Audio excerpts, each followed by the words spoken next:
was working at Sony in Japan in around the year 2001, and I decided that I wanted to come and live in Kyoto. It's the first place I sort of came to in Japan many years ago, and I just fell in love with the place. It's a town very much for the sort of the artisan, I suppose. And having it out there every day just changes the way you think about, creativity and what you're making. I can find things that can inspire me like every day.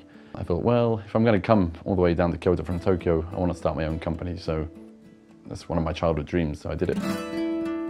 So I wanted to sort of step away from that sort of plastic office look, and I wanted to create something that's a bit different, a bit more homemade, I suppose. Like all the desks in the office are all sort of handcrafted, and like I helped lay down sort of the floor tiling and stuff. And we have a shoeless policy as well, so no one wears any shoes in the office.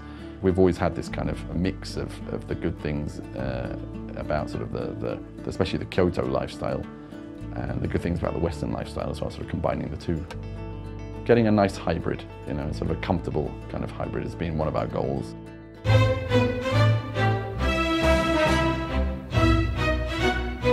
Well, the Tomorrow Children, it originated from the sort of base concept of the PlayStation 4. So when we heard about the PlayStation 4, we were told that it was going to be about sharing, putting videos online and playing together kind of thing. It's a game which involves you as what we call a projection clone, created basically by this sort of upper echelon of Russian scientists, sort of the survivors of a massive catastrophe that occurred in late 60s Russia. The entire human populace has been reduced to this void that you see around you. We've made a very flexible kind of sandbox that is kind of self-teaching. As long as you've got other players in there, you will see them doing things and you go, oh, I'll try doing that, and you realise what it does and what result that has in the game. A lot of games are about instant gratification and sort of like the ego of the player.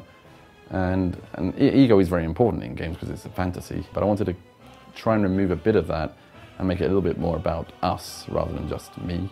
And I think the results really speak for themselves. When you're playing the game, you really feel part of this community, working in this town and building it up and fighting against the monsters and just playing through it.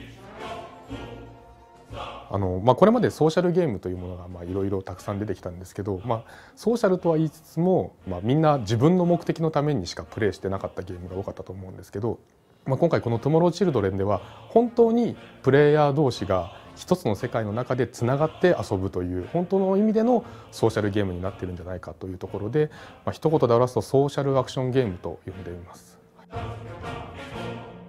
The game's always been about kind of imagination, and I wanted to sort of get rid of the baseline a little bit and just have people in a brand new environment that they've never played a game in before.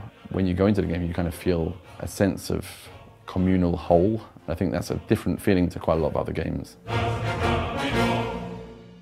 For the players.